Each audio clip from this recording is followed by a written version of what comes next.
तुलसीदास जी का संपूर्ण जीवन चरित्र। संत तुलसीदास का परिचय बहुत विस्तृत है। संत तुलसीदास जी की कहानी हर उस व्यक्ति के लिए प्रेरणा है जो अभावों, उपेक्षाओं से पीड़ित होकर जीवन से हार मान बैठा है।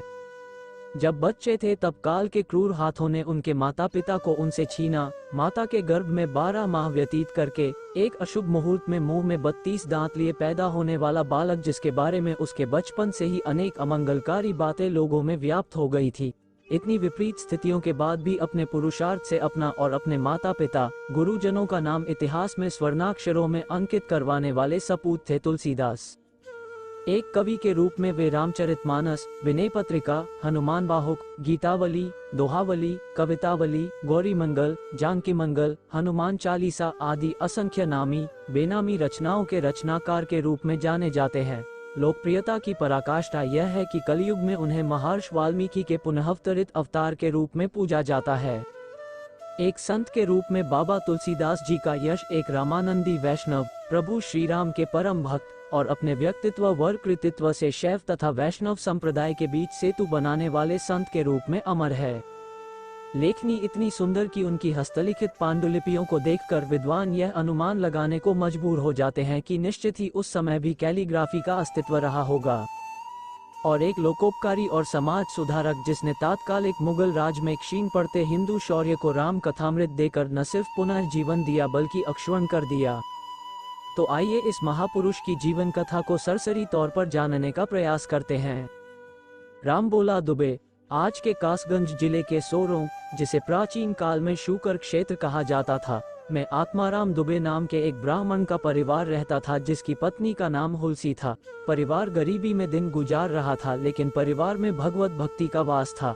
दोनों ही पति पत्नी श्री राम के भक्त थे। संवत 1554 के श्रावण मास के शुक्ल पक्ष में सप्तमी के दिन अभुक्तमूल नक्षत्र में आत्माराम के घर एक बालक का जन्म हुआ। कहते हैं बालक का जन्म 12 माह तक गर्भ में रहने के बाद हुआ। बालक के जन्मते समय मुख में 32 दांत मौजूद थे।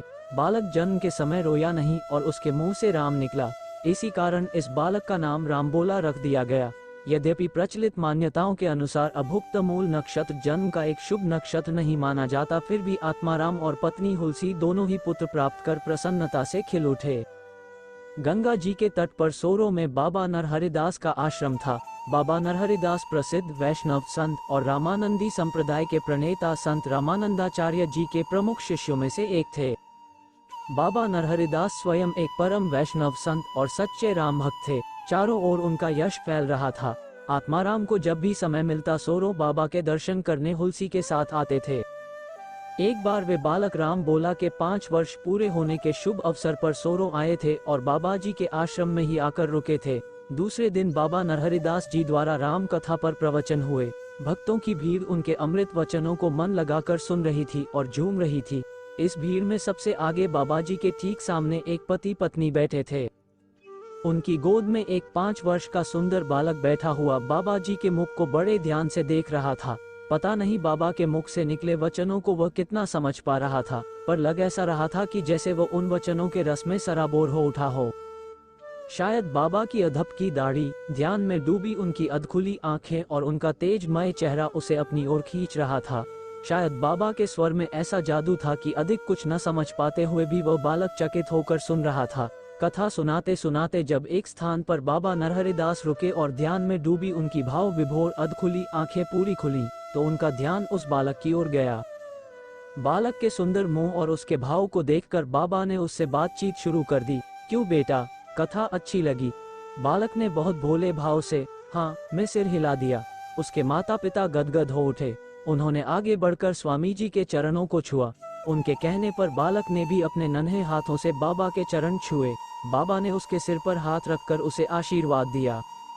यही बालक रामबोला बड़ा होकर राम का महान भक्त और रामचरितमानस का रचयिता महात्मा तुलसीदास बना। रामबोला से तुलसीदास, आरती आदि के बाद हुलसी और आत्माराम रामबोला के साथ अपनी कोठरी में लौट आए। हुलसी ने चपातियां सेकनी आरंभ की और पिता पुत्र बैठकर खाना तैयार होने का इंतजार करने लगे। खाना खाकर तीनों सोरों के बाजार गए। वहां बालक के लिए कुछ खरीदना था और उसे घुमाना भी था।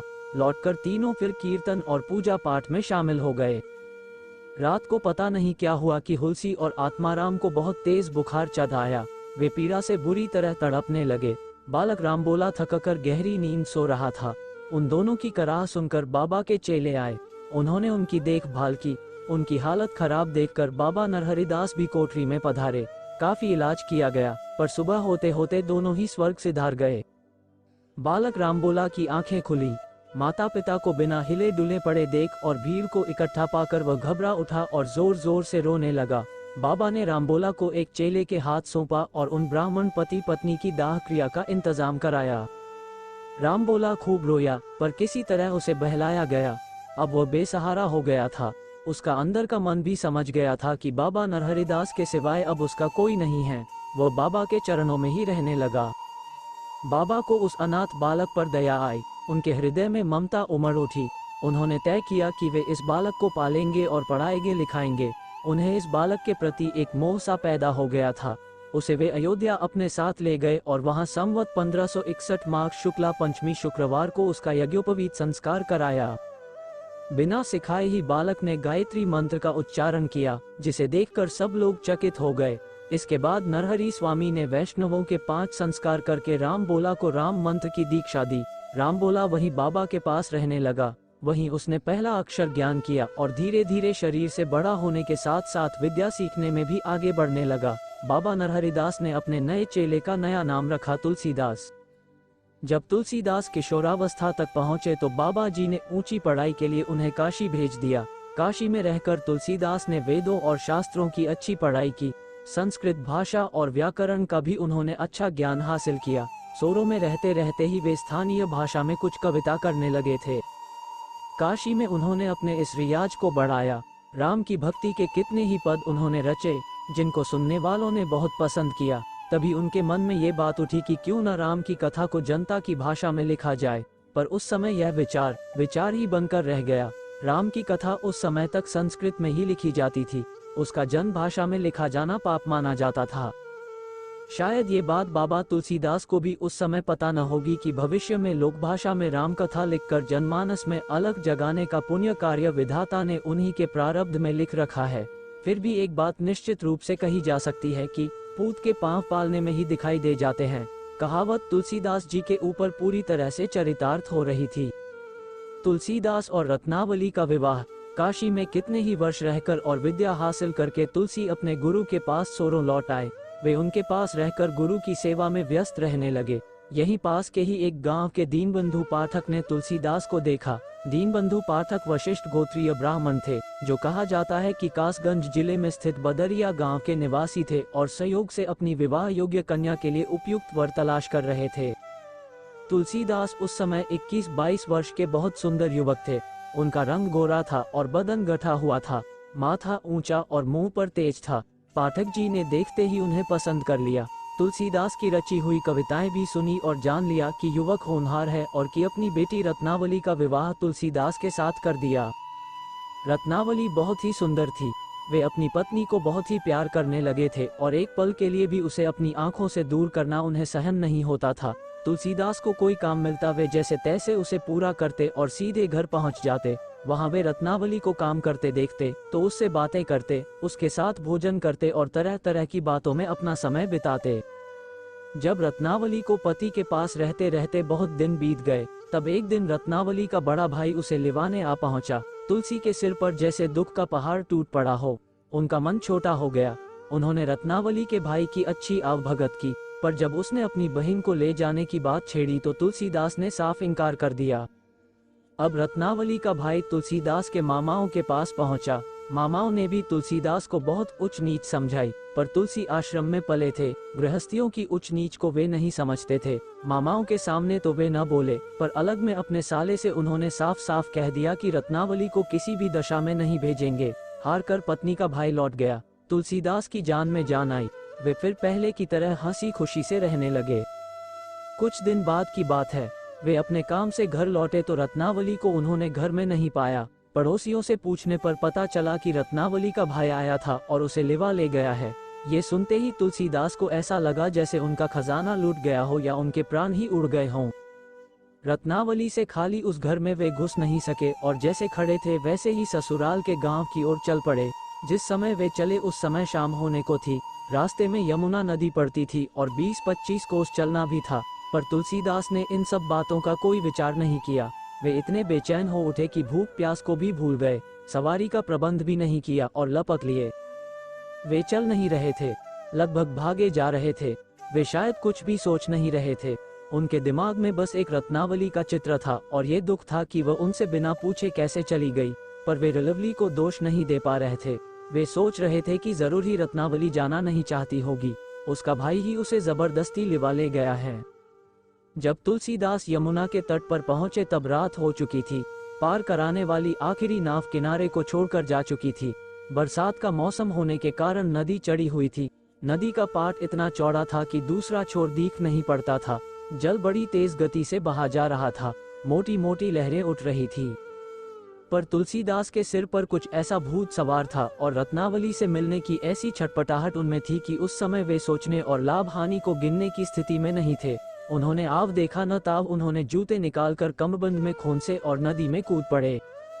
वे तैरते जा रहे थे, पर पानी का बहाव इतना तेज था कि पूरे हाथ पैर मारकर भी कुछ ही दूर आगे बढ़ पा रहे थे। तैरते तैरते जब वे नदी के बीच पहुंचे तो बहुत ही थक गए।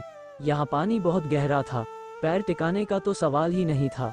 धार इतनी तेज थी कि वे शरीर को ढीला छोड़ नहीं सकते थे। उनकी समझ में नहीं आ रहा था कि क्या किया जाए। किनारा अभी काफी दूर था। लाश का सहारा, धिक्कार और वैराग्य। तभी उन्होंने देखा कि एक लंबी सी चीज दूर से बहती चली आ रही है। उन्होंने सोचा, यह एक लंबा तख्ता है जिसका सहारा लिया जा सकता है। उसे थामने के लिए वे उसकी तरफ को सरके। जैसे ही लंबी चीज पास आई, तुलसीदास ने उस पर हाथ रखा, पर हाथ से छूते ही उन्होंने हाथ खींच लिया। ये लंबी चीज तख्ता नहीं, किसी व्यक्ति की लाश थी। हाथ हटते ही लाश आगे को सरकी। तभी तुलसीदास के दिमाग में विचार को आधा कि यदि रत्नावली को पाना है तो यमुना को पार करना ही होगा, और यमुना को पार करना है तो इस लाश का सहारा लेना ही होगा। नहीं लिया तो मैं भी इस लाश की तरह ही लहरों के साथ बह जाऊंगा और रत्नावली फिर कभी नहीं मिल सकेगी।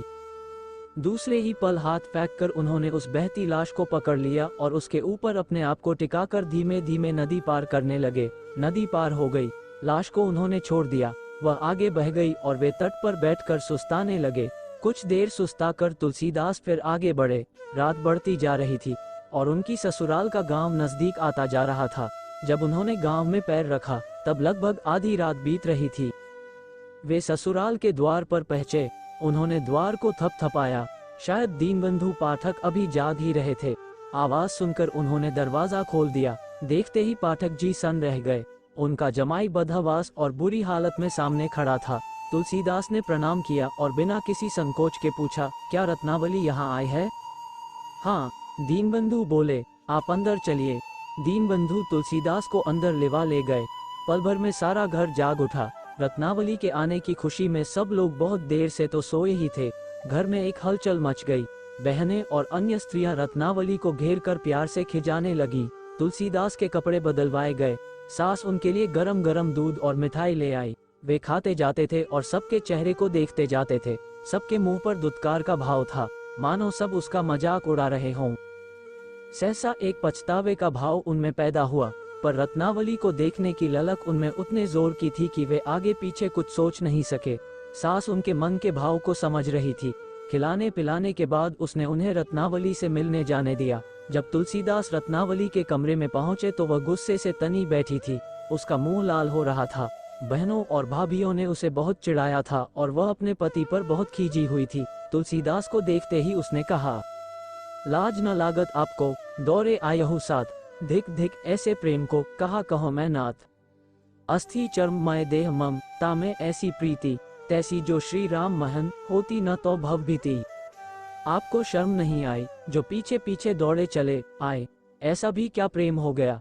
मेरे इस हाड़ मांस के शरीर से आपको जितना प्रेम है, इतना प्रेम यदि श्री राम के चरणों से होता तो मोक्ष न मिल जाता। पत्नी का एक एक शब्द तुलसीदास के कानों में पड़ रहा था और अंदर गही में उतरता चला जा रहा था। जो पछतावे का भाव अभी अभी हल्का सा उठकर दबा रह गया था, अब उसके बोझ से वे दब गए। उन्हें अपनी सारी भाग दौड़ इतनी बेकार लगी कि वे शर्म से पानी पानी हो गए। उनकी आंखों के सामने से अज्ञान का पर्दा हट गया। रात के उस अंधेरे में भी अपने जीवन का रास्ता उन्हें साफ साफ दिख उठा। उनका सारा शरीर कांपकर और झंझना कर रह गया। रत्नावली दबे दबे सिसकियां ले रही थी और वे मानो उड़कर किसी और लोक में पहुंच गए थे। अचानक उनकी आंखों के सामने गहनों से लदी परम सुंदरी रत्नावली प्रकट हुई और तभी वह सोने की शक्ल हड्डियों के एक भयानक ढांचे में बदल गई। पता नहीं कितनी देर तुलसीदास इस तरह खोए बैठे रहे और रत्नावली सिसकती रहीं। तब उनके मन में एक निश्चय जगा और वे पलंग से उठ खड़े हुए। रत्नावली ने सिर उठाकर देखा तो वे दरवाजे तक जा चुके थे। कहाँ जा रहे हो? रत्नावली ने पूछा। उसी राम के चरणों में जिससे प्रेम करने का उपदेश अभी अभी तुमने मुझे दिया है, तुलसीदास बोले। रत्नावली ने समझा कि पति सिर्फ मान कर रहे हैं, वे बुरा मान गए हैं। उसने आगे बढ़कर उनका हाथ पकड़ लिया और कहा, मैं तुम्हें नहीं जाने दूंगी। अब तुम मुझे नहीं रोक सकोगी। मेरी गृहस्थी आज पूरी हुई। कहकर तुलसीदास ने कमरे का द्वार खोला और बाहर निकल आए। घर के लोग अपने अपने बिस्तरों पर लेट चुके थे। तुलसीदास दबे पांव मुख्य दरवाजे की तरफ बढ़े और उसे खोलकर बाहर निकल गए। रत्नावली कुछ देर तो खड़ी सोचती रही, फिर वह भी खाट पर लेट गई। उसने सोचा कि पति नाराज भी कब तक रहेंगे, कल परसों में आकर खुद ही मुझे लिवा ले जाएंगे। हमारा देश निराशा के गहन अंधकार में साधक साहित्यकारों से ही आलोक पाता रहा है। जब तलवारों का पानी उतर गया, शंखों का घोष विलीन हो गया, तब भी तुलसी के कमंडल का पानी नहीं सूखा। आज भी जो समाज हमारे सामने है वह तुलसीदास का निर्माण है। हम पौराणिक राम को नहीं जानते, तुलसीदास के राम को जानते हैं। चैनल को सब्सक्राइब